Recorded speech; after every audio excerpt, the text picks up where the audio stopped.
नाज़रीन आदाब, न्यूज़ 18 उर्दू में आपका इस्तकबाल है। मैं हूं विसाल आजम और अब खबर खास में आज का खास मौजू।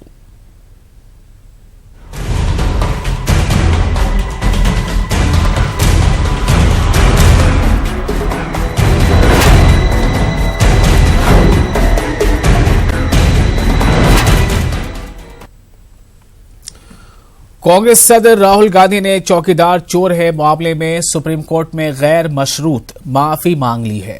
राहुल गांधी ने अदालत में दाखिल हालिया हलफनामे में कहा है कि चौकीदार चोर है से मुतालिक बयान में अदालत का हवाला दिए जाने को लेकर वो गैर मशरूत माफी मांगते हैं।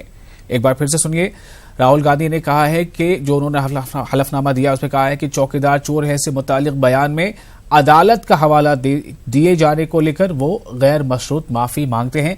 उन्होंने इस मामले में अदालत की तौहीन का मामला खत्म करने की भी कोर्ट से दरख्वास्त की है। अदालत अभी राफेल तैयारा सौदा मामले में नजरसानी की दरख्वास्तों के साथ तौहीन अदालत मामले पर एक साथ समाअत करेगी। राहुल गांधी ने राफेल तैयारा सौदा मामले में मरकजी हुकूमत के इब्तदाई एतराजात को मुस्तरद करने के अदालत के फैसले के बाद अमेठी में मीडिया से बातचीत में कहा था कि अब तो कोर्ट ने भी मान लिया है कि चौकीदार चोर है। इस बयान के सिलसिले में बीजेपी के रुकन पार्लियामेंट मीनाक्षी लेखी ने अदालत की तौहीन का मामला दर्ज कराया था।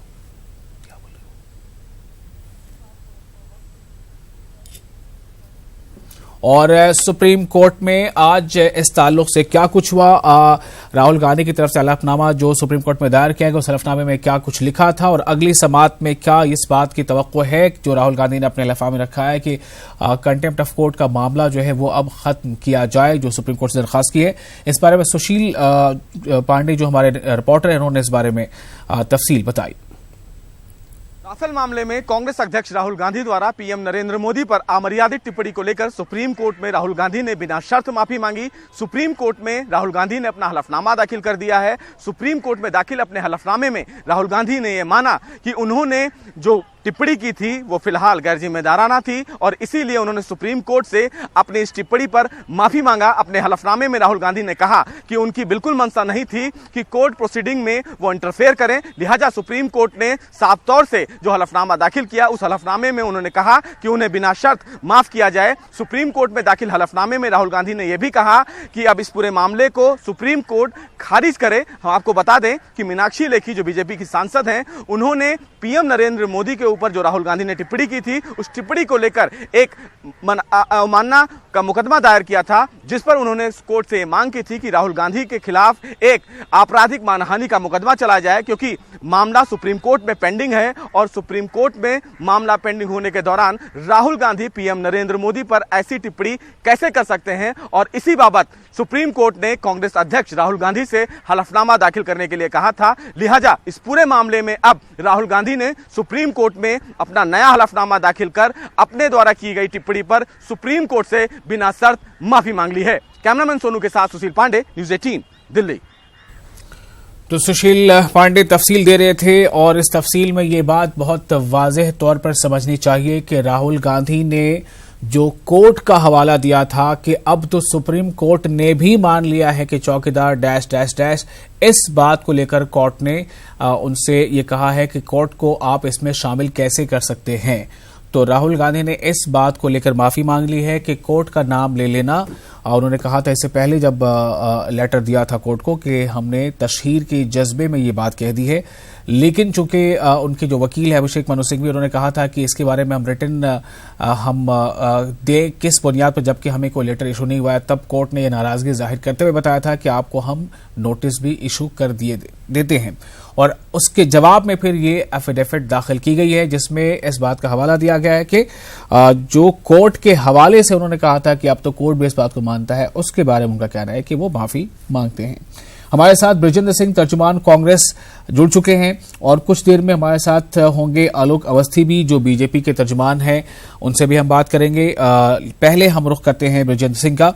बृजेंद्र, एक ऐसे मौके पे कि जब अभी चुनावी सफर जो है वो खत्म नहीं हुआ है, 5 फेजेस की वोटिंग हो चुकी है, 2 फेज अभी बाकी है, काफी अहम है। इस 2 फेज में जिस तरह से भी किसी को अगर बढ़त मिल जाए तो सरकार बनने या सरकार से बाहर होने के उसके लिए या दूसरों के लिए एक रास्ता है। अभी ऐसे बीच मोड़ पे एक ऐसा मौका आता है जब आपके पार्टी के प्रेसिडेंट को सुप्रीम कोर्ट में हलफनामा देकर माफी मांगनी पड़ती है। क्या आपको नहीं लगता कि ये एक ऐसा मौका है कि जो विरोधी पार्टियां हैं वो इसका बहुत इस्तेमाल करेंगी चुनावी भाषणों में? आदरणीय विशाल आजम जी, सवाल ये नहीं है कि विपक्षी पार्टियां क्या करेंगी।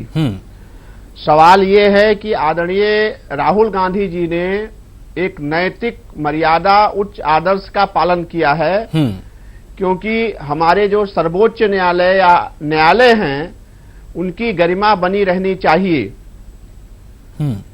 जो इशू ये नहीं है जी, इशू कांग्रेस पार्टी पहले दिन से कह रही है 65% हिंदुस्तान का बेरोजगार युवा है जिसके साथ विश्वासघात हुआ है 5 साल में। इशू है हिंदुस्तान का किसान जो 48,000 की संख्या में आत्महत्या किया है, जो अपने लागत ज्यादा होना और उत्पादन के उचित मूल्य न मिलना, छुट्टा जानवरों से त्रस्त है, कर्ज के बोझ में दबा हुआ है। इशू है हमारी जो शिक्षा स्वास्थ्य की बुनियादी आवश्यकता है वो प्राइमरी स्तर पर, ग्राम पंचायत स्तर पर उसको मजबूत करने की आवश्यकता है जी। और 20 करोड़ वो परिवार जिसको कांग्रेस पार्टी 73,000 रुपया साल अर्थात 6,000 रुपया महीना देने जा रही है। चुनाव इसी सब बातों पर बेस्ड है। विपक्ष को या आदरणीय प्रधानमंत्री जी को या किसी को ये लगता है कि आदरणीय राहुल जी ने क्या कहा और आदरणीय प्रधानमंत्री जी भारत रत्न जिन्होंने 21वीं सदी में हिंदुस्तान का झंडा बुलंद किया, पंचायत को सशक्त किया, 18 वर्ष का मताधिकार किया, computer engineering college Navodaya Vidyalaya से लैस किया, उनको गाली देने से उनको फायदा हो जाएगा। तो इस पर सब पर चुनाव हो ही नहीं रहा है। चुनाव के अपने इशू हैं और चुनाव बिल्कुल निश्चित दिशा में आगे बढ़ रहा है। दुनिया का सबसे परिपक्व लोकतंत्र है भारत। हमारे यहाँ जनता से कोई गलती नहीं होती। जब वो हमसे नाराज थी उसने हमको सत्ता से हटाया, जब इनसे नाराज है तो इनको हटाने जा रही है। और कांग्रेस पार्टी 133 साल पुरानी पार्टी है। 10 बार हिंदुस्तान की पार्लियामेंट में हमें जनता का प्यार और भरोसा मिला, हमने सरकार बनाया है जी। हमें आता है कि हमें जन इशू पर कैसे लड़ना है और हम लड़ रहे हैं और हमें भरोसा है कि जो आने वाला 2 चरण है ये भी चुनाव हम लोगों के पक्ष में ही जा रहा है। ठीक है, ये आपने मुद्दों के बुनियाद पर ये बातें कही हैं, लेकिन आप खुद ही देखिए कि जितनी भी इंतखाबी रैलियां राहुल गांधी ने की हैं या रोड शो किए हैं और जिन रोड शो या रैलियों में उनका भाषण हुआ है, उनकी तकरीर हुई है, उनमें से तकरीबन हर रैली और हर भाषण में उन्होंने चौकीदार डैश डैश डैश ये नारा लगवाया है। सवाल ये पैदा होता है कि जब उस मामले पर राहुल गांधी माफी मांग रहे हैं सुप्रीम कोर्ट में कि कोर्ट के हवाले से जो मैंने बात कह दी वो उसके लिए मैं माफी मांगता हूं, तो क्या आपको नहीं लगता, मैं फिर से सवाल दोहरा रहा हूं, कि जो आपका विरोधी खेमा है वो इतना इस बारे में चालाकी से इसका इस्तेमाल करेगा कि ऐसा लगेगा कि राहुल ने जो बोला उसी की माफी मांगी है उन्होंने, न कि कोर्ट के हवाले वाली बात से? अच्छा चलो मान लिया जाए आपकी बात, 1 मिनट के लिए आप सही हैं, तो क्या हिंदुस्तान की 125 करोड़ जनता 21वीं सदी के महानायक रहे भारत रत्न श्रद्धेय राजीव गांधी जी का जो अपमान कर रहे हैं हमारे प्रधानमंत्री जी पिछले 2 दिनों से, उसके लिए उनको माफ कर देगी?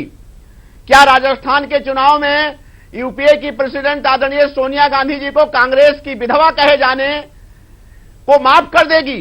ऐसी तमाम बातें मर्यादाहीन हमारे प्रधानमंत्री जी लगातार कहते रहे। कांग्रेस प्रेसिडेंट के बारे में बहुत भद्दी भद्दी बातें उन्होंने कही जिसे मैं रिपीट नहीं करना चाहता। आदरणीय सोनिया गांधी जी के बारे में कहा जिसे मैं कहना नहीं चाहता, क्योंकि वो मैं उनके स्तर तक नीचे गिर नहीं सकता। रही बात चौकीदार चोर की, जिसे आप डैश डैश कर रहे हैं, हम कहते हैं चौकीदार आदरणीय राहुल गांधी जी। 125 करोड़ की जनता सामने से चिल्लाती है चोर है, चोर है, चोर है। तो हिंदुस्तान की जनता को कहां कहां डंडा लेकर के भारतीय जनता पार्टी मुंह बंद कराएंगे? जब आपने युवाओं के साथ विश्वासघात किया है, किसानों के साथ विश्वासघात किया, छल किया, उनके भरोसे को तोड़ा है, नोटबंदी जीएसटी से उद्योग धंधे कुटीर उद्योग सब नष्ट हो गए हैं, तो ऐसे में कौन आपको माफ करने जा रहा है? और न्यायालय का सम्मान करना तो गरिमा की बात है जी। आदरणीय राहुल गांधी जी ने जो किया है उसके लिए हिम्मत चाहिए। काश हमारे प्रधानमंत्री जी भी अपना आत्मावलोकन करें और जो गलतियां उनसे हुई हैं उसके लिए खेद व्यक्त करना चाहिए। एक भारत रत्न, आज पूरे यूरोप में आईटी सेक्टर में हमारा डंका बजता है, तो ड्यू टू स्वर्गीय राजीव गांधी, वो कंप्यूटर लेकर आए, उन्होंने इंजीनियरिंग कॉलेज लेकर आए, उन्होंने लैस कर दिया हमारे युवाओं को टेक्नोलॉजी से। तब हमारा आज अमेरिका का चाहे प्रेसिडेंट हाउस हो, चाहे ऑस्ट्रेलिया का सिडनी हो, हमारे भारत के डॉक्टर और इंजीनियर से पटा पड़ा है। ये राजीव जी के समय में हुआ है। पंचायतों का सशक्तिकरण श्रद्धेय राजीव जी की देन है। 18 वर्ष का मताधिकार, तो ये हमने, उनको आप गाली दे रहे हैं लगातार 2 दिन नहीं, से। ठीक है, ये थोड़ा सा आप जो मेरा सवाल है उससे थोड़ा हटके ये जवाब दे रहे हैं, लेकिन मेरा सवाल सिर्फ इतना था कि एक ऐसे मौके पर जब बीच मझधार में चुनाव चल रहा हो तो ये एक बात आती है, ठीक है, आप उस बात को इस तरह से एक्सप्लेन कर रहे हैं कि ये राहुल गांधी की नैतिकता है कि उन्होंने जो हमारे कॉन्स्टिट्यूशनल इंस्टीट्यूशंस हैं, जो आईनी इदारे हैं, उसका उन्होंने मान सम्मान रखा है और उस तरह से उन्होंने माफी भी मांग ली है। लेकिन मैं सिर्फ इस बात को कह रहा था कि क्या चूंकि मौसम इंतखाबी है, चुनावी है, तो ऐसे में हर एक कदम का फायदा नुकसान सियासी तौर पर उसको आंका जाता है, तो क्या इस कदम से फायदा होगा कांग्रेस को या इससे नुकसान होगा, ये सवाल मेरा था। 11 मई को, माफी कीजिएगा, 12 मई को जो अब अगला फेज होना है, लेकिन जब 11 अप्रैल से चुनाव शुरू हुआ हर मरहले में, और मरहलेवार जब हमने देखा कि किस तरह से लगातार इलेक्शन कमीशन को शिकायतें मिलती रहीं और उन शिकायतों के मिलने के बाद इलेक्शन कमीशन ने कई मामलों में धड़ाधड़ एक्शन भी लिए। लेकिन कुछ मामले ऐसे भी रहे जिसमें इलेक्शन कमीशन पर यह इल्जाम लगता रहा है कि उसमें इलेक्शन कमीशन ने सुस्ती दिखाई है, और इसलिए कई मामलों के लिए इलेक्शन कमीशन का दरवाजा खटखटाने के बाद जब वहां से कुछ सीधे तौर पर कोई बात सामने नहीं आई तो सुप्रीम कोर्ट का रास्ता अख्तियार किया गया, और सुप्रीम कोर्ट के रास्ते से, सुप्रीम कोर्ट के जरिए फिर इलेक्शन कमीशन पर दबाव बनाने की कोशिश की गई। और ऐसे एक मामला था जब मीनाक्षी लेखी ने सुप्रीम कोर्ट में दरवाजा खटखटाया था और ये शिकायत दर्ज कराई थी कि जब सुप्रीम कोर्ट में मामला अभी पेंडिंग है, और सुप्रीम कोर्ट, ये अलग बात है कि पुनर्विचार के लिए सुप्रीम कोर्ट ने रजामंदी जाहिर की है राफेल मामले की सुनवाई को लेकर, लेकिन ऐसे में जब सुप्रीम कोर्ट में मामला अभी जेरे समात है तो राहुल गांधी कोर्ट का हवाला देकर ये कैसे कह सकते हैं कि अब तो कोर्ट ने भी मान लिया है कि चौकीदार डैश डैश डैश। तो इस बात को लेकर मीनाक्षी लेखी ने सुप्रीम कोर्ट में एक शिकायत दर्ज कराई थी, जिसके बाद कोर्ट की तरफ से राहुल गांधी को की सरजनिश की गई। बताया गया कि आप इस बारे में सफाई दें, और उसमें इस बात आज ये खबर है कि सुप्रीम कोर्ट ने बाज़ाब्ता हलफनामा देकर राहुल गांधी ने माफी मांग ली है कि हमने जो बातें कही थी वो तशहीरी जज्बे में आकर कही थी, कोर्ट का हवाला देना ये सही नहीं था। अब इस मामले की समाअत भी होगी, चूंकि राहुल गांधी ने गुजारिश की है कि अपने वकील के जरिए से कि कंटेम्प्ट ऑफ कोर्ट के मामले को अब खत्म कर दिया जाए। हम इस वक्त गुफ्तगू इसी बात को लेकर कर रहे हैं कि जितने मामले इलेक्शन से जुड़े और ज़ाब्ते अखलाक की खिलाफ वर्जी से जुड़े जो मामले ईसी में पहुंचे या सुप्रीम कोर्ट के जरिए से इलेक्शन कमीशन में पहुंचे, तो उन मामलों में किन किन मामलों पर बहुत तेजी से समाअत हुई और किन मामलों में बहुत सुस्त रवि का मुजाहरा किया गया, और कहां सच से अलग चीजें सामने देखी गई। आज इत्तेफाक ऐसा है कि हमारे साथ मेहमान जो हैं वो कांग्रेस के ब्रिजेंद्र सिंह मौजूद हैं। आलोक अवस्थी को भी आना था बीजेपी की तरफ से, लेकिन वो नहीं आ पाए हैं, इसलिए ब्रिजेंद्र जी आपके पास पूरा मौका है, आप बोलिए अपनी बात पूरी।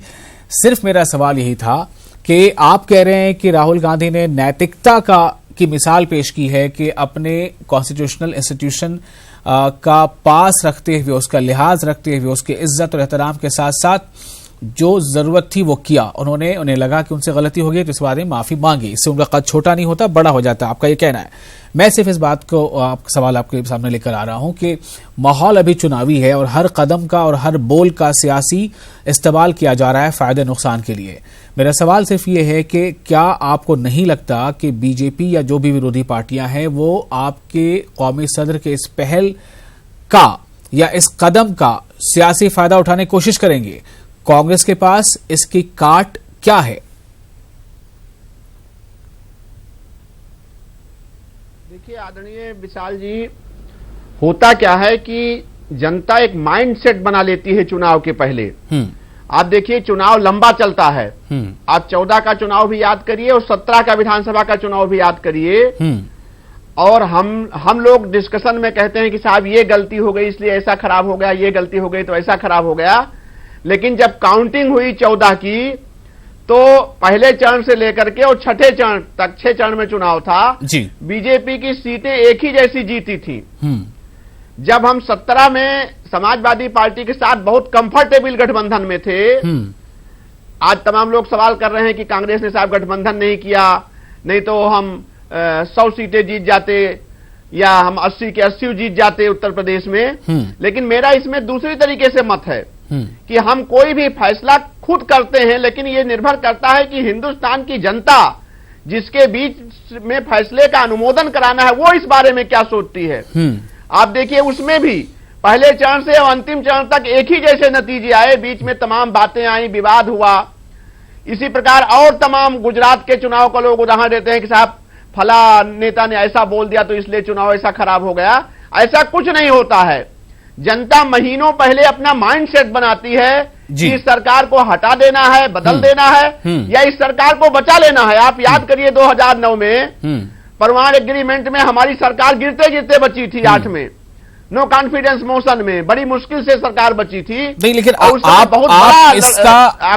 इसका जो उल्लेख कर रहे हैं 2009 2014, तो इसका उल्लेख का मकसद क्या है? इससे आप क्या साबित करना चाह रहे हैं? मकसद यह है कि जनता माइंडसेट बना चुकी है जी कि जिस सरकार ने लगातार धोखा दिया और भाषण करते रहे हमारे प्रधानमंत्री जी ने, उन्होंने हमारे इशू को एड्रेस नहीं किया। वो बेरोजगारी को नहीं एड्रेस कर रहे हैं, वो किसान दुर्दशा को नहीं एड्रेस कर रहे हैं, वो छुट्टा जानवर जो सबसे बड़ी विभीषिका है उत्तर भारत में उसके बारे में एक शब्द नहीं बोल रहे हैं, जिससे जनता का जीना मुश्किल हो गया है। लेकिन आपकी पार्टी के बड़े नेता भी बहुत बड़े पैमाने पर इन मुद्दों को लेकर सामने नहीं आ रहे हैं। वहां पर सिर्फ बात हो जा रही है, कोई अंबानी है तो कोई राफेल है, सिर्फ इस। और क्या आपको लगता है कि राफेल जैसे मुद्दे से एक आम देही इलाके में, गांव देहात में लोगों का इससे कोई नाता है, रिश्ता है? नहीं, राफेल एक मुद्दा होता है, लेकिन पहले सब जब अपने भाषण की शुरुआत आदरणीय राहुल जी करते हैं, विशाल जी किसी मीटिंग को सुनिए तो न्याय योजना की बात करते हैं, वो 32 लाख रोजगार देने की बात जो हम योग कर रहे हैं उसकी बात करते हैं, वो किसान की पूर्ण कर्ज माफी की बात करते हैं। इसके बाद वो राफेल की भी बात करते हैं, क्योंकि राफेल भी राष्ट्रीय सुरक्षा और स्वाभिमान से जुड़ी हुई चीज है। हम आत्मनिर्भर होते, अगर 110 विमान हमारे एचएल बनाया होता, 18 विमान तो हम टेक्नोलॉजी के मामले में आत्मनिर्भर हो जाते, फिर हमें कभी विमान खरीदने की जरूरत न पड़ती। 45,000 युवाओं को रोजगार जनरेट होता, उनसे जुड़े 5 करोड़ लोगों का फायदा होता और 60 अरब डॉलर विदेशी मुद्रा जो हम बाहर भेज रहे हैं विमान खरीदने के लिए, वो हमारे देश में रहती जी। तो ये चीजें जो लाश हुई हैं इसके चलते राफेल में जी, इसको तो हम उठाएंगे और उठाएंगे ही नहीं। 23 तारीख को सरकार बनने के बाद कांग्रेस पार्टी पहला फैसला करेगी कि हिंदुस्तान के पूर्व चीफ जस्टिस ऑफ इंडिया के अध्यक्षता में कमेटी हम बनाएंगे जी। और हम आदरणीय प्रधानमंत्री जी के तरीके से नहीं कह रहे हैं कि हम राहुल जी को जेल भेज देंगे, वो कमेटी तय करेगी। और मुझे पूरा भरोसा है कि इसमें जो अनियमितताएं हुई हैं, जो गड़बड़ी हुई है, जो सिस्टम को बाईपास किया आदरणीय प्रधानमंत्री जी, उनको सजा होने से और जेल होने से कोई नहीं बचा सकता। चलिए, लेकिन आप इस बात को भी याद रखिए कि ये मामला अभी कोर्ट में है और माहौल इंतखाबी है, चुनावी है। हर बात के कई माने मतलब निकाले जा रहे हैं। अगर उसने छींका तो ये मतलब, नहीं छींका तो ये मतलब, अगर उसने हंस दिया तो ये मतलब, नहीं हंसा तो ये मतलब। तो अब सवाल ये पैदा होता है कि इस माफीनामे का आप उसको किस तरह से वोटर्स के बीच जाकर ये बताएंगे, आवाम के बीच जाके कि माफीनामा कैसे देश की जमहूरियत के लिए एक बेहतरीन मिसाल है। लेकिन साथ ही साथ आपके ऊपर यह सवाल भी है और ये खतरा भी है कि इस माफीनामे का जो विरोधी पार्टियां इस्तेमाल कैसे करती हैं। बहरहाल बहुत बहुत शुक्रिया आपका इन तमाम बातों के लिए। बहुत मौका मिला आपको अपनी बात करने का, अपनी पार्टी की बात रखने का। बीजेपी के जो स्पोक्स पर्सन इस शो में आने थे वो नहीं आ पाए किसी वजह से, हमें इसका थोड़ा अफसोस है। नाज़रीन बहुत बहुत शुक्रिया आपका हमारे साथ बने रहने के लिए। आदाब।